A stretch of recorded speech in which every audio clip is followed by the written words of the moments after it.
sunshine. Dunbar smiled at the sight of his horse and wished briefly that horses could live as long as men.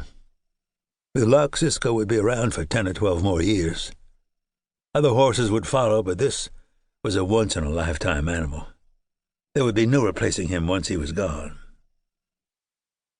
As Lieutenant Dunbar watched, the smallish buckskin suddenly lifted his amber eyes over the lip of his feedback as if to see where the lieutenant was, and, satisfied with the glance, went back to nibbling at his grain.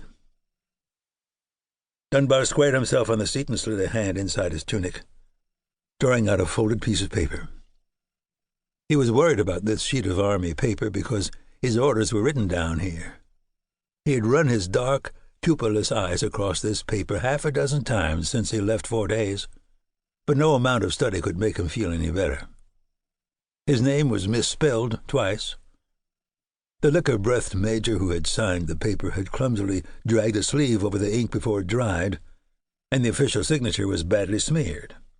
The order had not been dated, so Lieutenant Dunbar had written it in himself once they were on the trail. But he had written with a pencil, and the lead clashed with the major's pen scratchings and the standard printing on the form.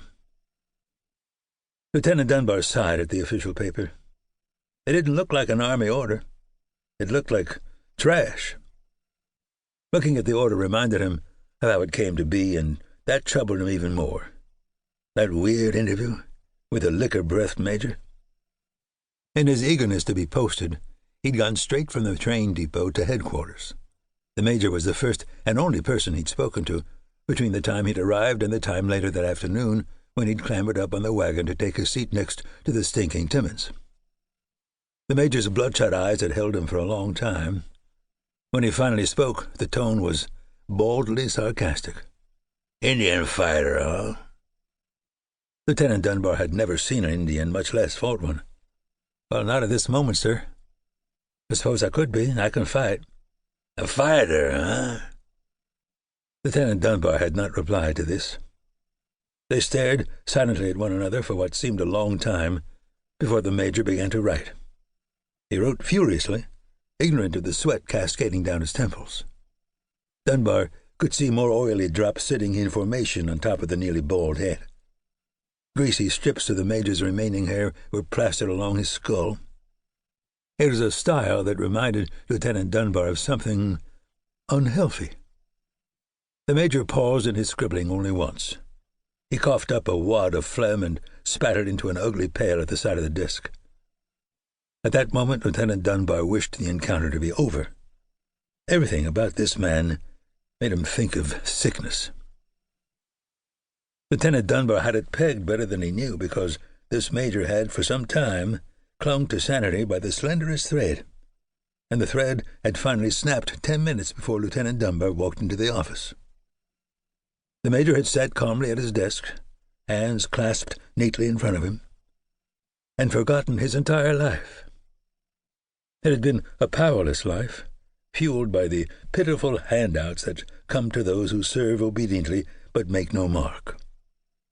But all the years of being passed over, all the years of lonely bachelorhood, all the years of struggle with the bottle, had vanished as if by magic. The bitter grind of Major Fambro's existence had been supplanted by an imminent and lovely event. He would be crowned King of Fort Hays sometime before supper. The major finished writing and handed the paper up. "I'm posting you at Fort Sedgwick. You report directly to Captain Cargill." Lieutenant Dunbar stared down at the messy form. "Yes, sir. How will I be getting there, sir?" "You don't think I know?" the major said sharply. "No, sir, not at all.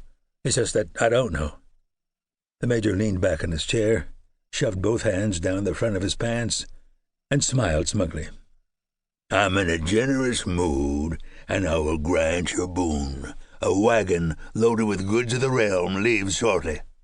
Find the peasant who calls himself Timmins and ride with him." Now he pointed at the sheet of paper in Lieutenant Dunbar's hand. "My seal will guarantee your safe conduct through 150 miles of heathen territory." From the beginning of his career, Lieutenant Dunbar